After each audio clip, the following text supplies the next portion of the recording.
Ya, Assalamualaikum warahmatullahi wabarakatuh.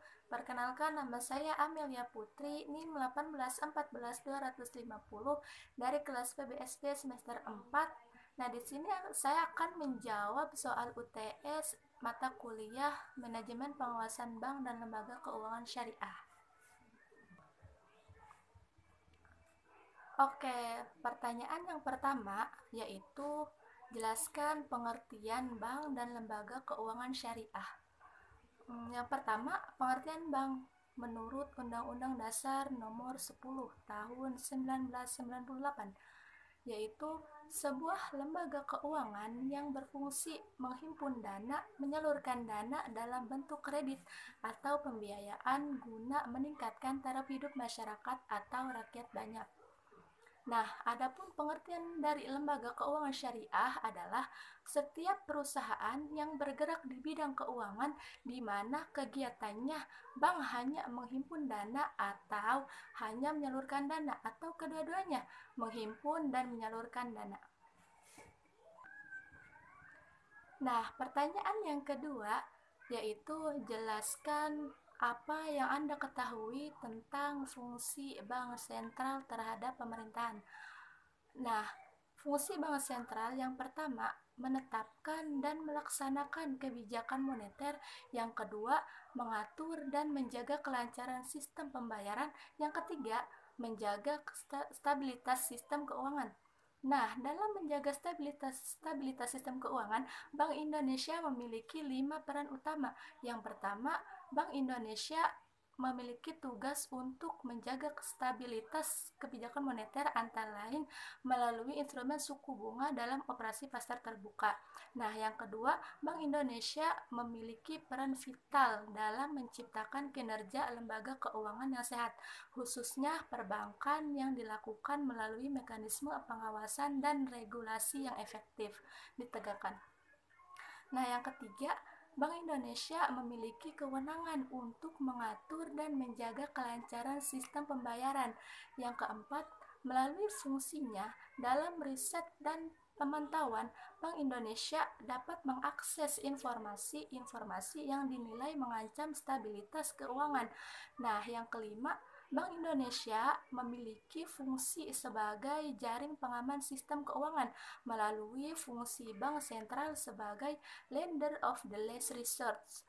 Fungsi lender of the last resort mencakup penyediaan likuiditas pada kondisi normal maupun krisis.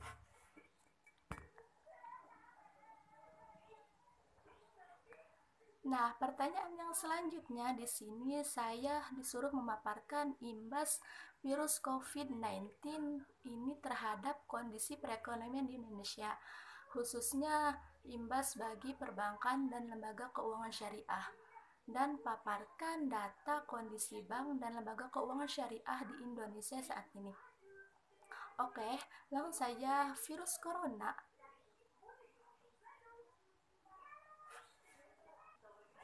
Oke, langsung saja. Virus corona baru merebak sejak awal bulan ini di tanah air. Namun, dampaknya telah memukul berbagai sudut ekonomi.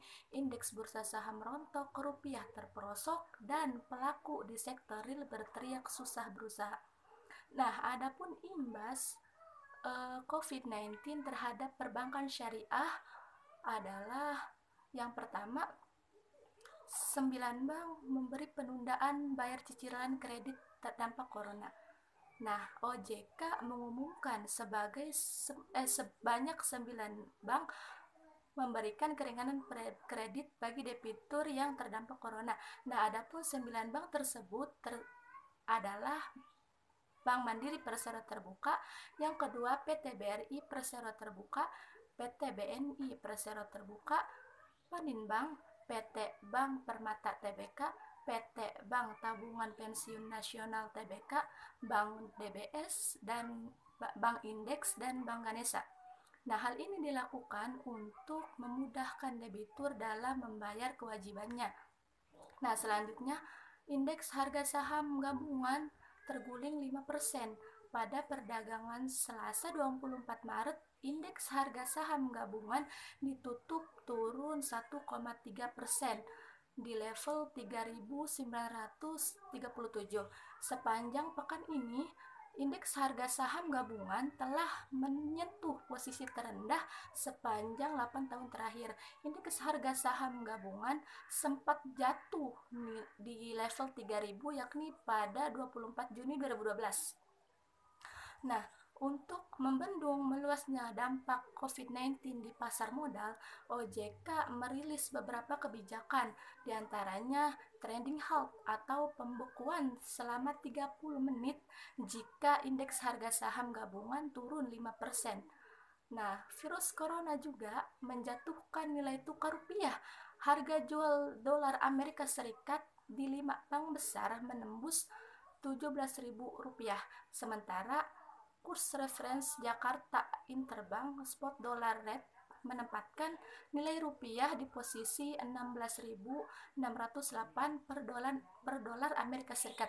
Hari berikutnya, rupiah hanya memuat 0,5% ke level 16.000 per dolar Amerika Serikat. 16.500 per dolar Amerika Serikat.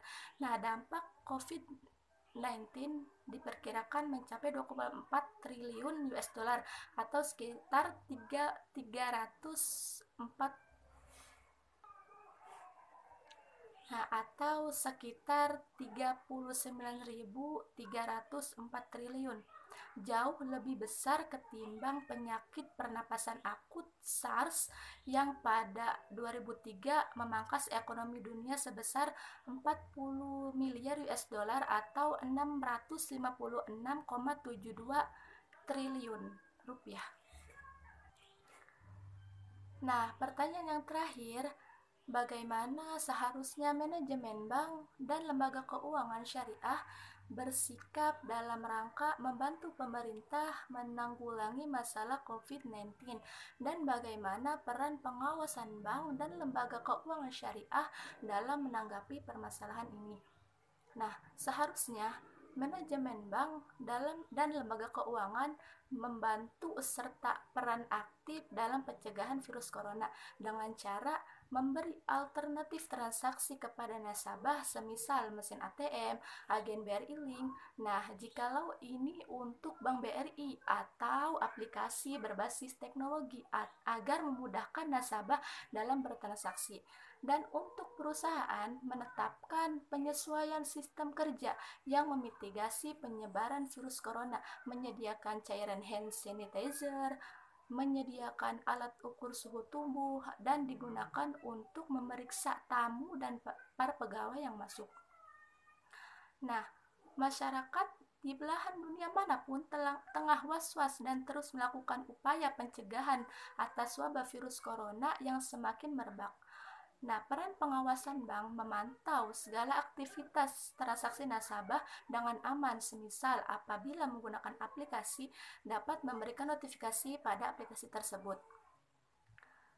Nah, di tengah keresahan COVID-19 ini, pengawasan bank dan lembaga keuangan syariah ada baiknya untuk terus melakukan pemantauan sejauh mana virus ini merebak.